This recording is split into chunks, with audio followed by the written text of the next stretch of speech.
Good morning, class 6. Today we will understand science chapter 16 का question number second देखेंगे. इसका ए point देखेंगे. सबसे पहले, is garbage disposal the responsibility only of the government?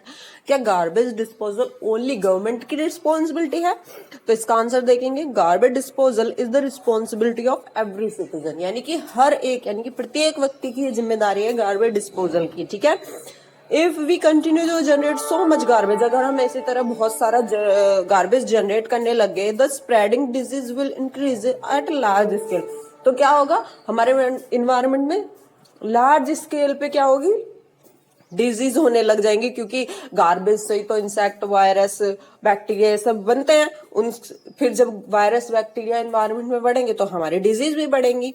ठीक है. Non biodegradable waste like plastic, polybag also add harmful factor of to environment. तो क्या हो गया, जो नॉन बायोडिग्रेडेबल वेस्ट है, जैसे कि पॉली है, प्लास्टिक है, ठीक है, ये सब क्या है, इन्वायरमेंट को ज्यादा नुकसान पहुंचाते. क्यों? क्योंकि ये नॉन बायोडिग्रेडेबल है, यानी कि ये खत्म नहीं होते हैं, सालों साल तक ऐसे ही रहते हैं इन्वायरमेंट में, तो ये ज्यादा हार्मफुल इफेक्ट डालते हैं इन्वायरमेंट में.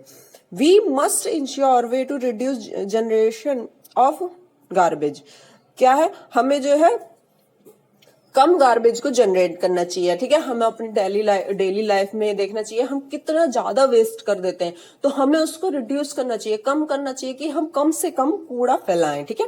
What ever possible we must use recyclable material in our daily life. हमें क्या करना चाहिए, रिसाइकलेबल मटेरियल का यूज करना चाहिए, जिसे हम दोबारा यूज कर सकें, यानी कि इसको फिर से यूज कर सके, ताकि वो इन्वायरमेंट में ना पहुंचे ज्यादा और हमें ज्यादा हार्मफुल इफेक्ट ना पड़े हम पे. क्योंकि एट द एंड जो वेस्ट है वो इंसानों पे ही तो, यानी कि हम पे ही तो इफेक्ट डालता है, हार्मफुल इफेक्ट. ठीक है. तो हमें ऐसी चीजों का यूज करना चाहिए जो रिसाइकलेबल हो, यानी कि उनको दोबारा यूज किया जा सके. ठीक है. बी देखेंगे आप इसमें, is it possible to reduce the problems relating to disposal of garbage? जो डिस्पोजल ऑफ गार्बेज से रिलेटेड प्रॉब्लम होती है, क्या हम उन्हें रिड्यूस कर सकते हैं?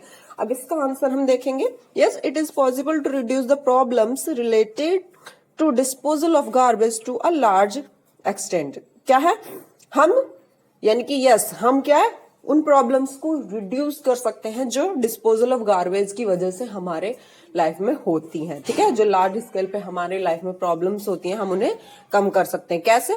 We should use those material which are recyclable and avoid or reduce the use of non biodegradable material. तो हमें क्या, ऐसा मटेरियल यूज करना चाहिए अपनी डेली लाइफ में जो रिसाइकलेबल हो, दोबारा यूज किया, जिसे रिसाइकल करके हम दोबारा यूज कर सकें, और reduce the use of non biodegradable material, यानी कि हमें नॉन बायोडिग्रेडेबल मटेरियल जो है उसका यूज कम करना चाहिए, यानी कि नहीं करना चाहिए, बिल्कुल नहीं करना चाहिए. लेकिन कुछ चीजें ऐसी हैं जो हम नहीं है हमारे लाइफ में, नहीं पॉसिबल है कि हम उन्हें यूज करना ही पड़ेगा, तब हो सकता है, लेकिन हमें फिर भी अपनी लाइफ में बहुत कम करना चाहिए. जैसे कि प्लास्टिक और पॉली से बनी हुई चीज बहुत सारी ऐसी हैं जो हम ऐसे ही यूज कर लेते हैं, लेकिन हमें उनका यूज नहीं करना चाहिए. ठीक है.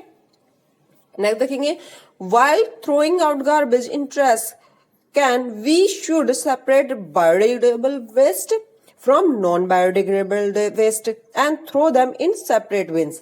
तो क्या, जैसे कि आजकल देखा है आपने, जो वेस्ट वाले आते हैं, जो गार्बेज कलेक्ट करने वाले आते हैं, उनके दो कंपार्टमेंट होते हैं. एक में वो बायोडिग्रेडेबल वेस्ट रखते हैं, एक में नॉन बायोडिग्रेडेबल वेस्ट रखते हैं. तो हमें भी अपने घर में ऐसा ही रखना चाहिए. ठीक है.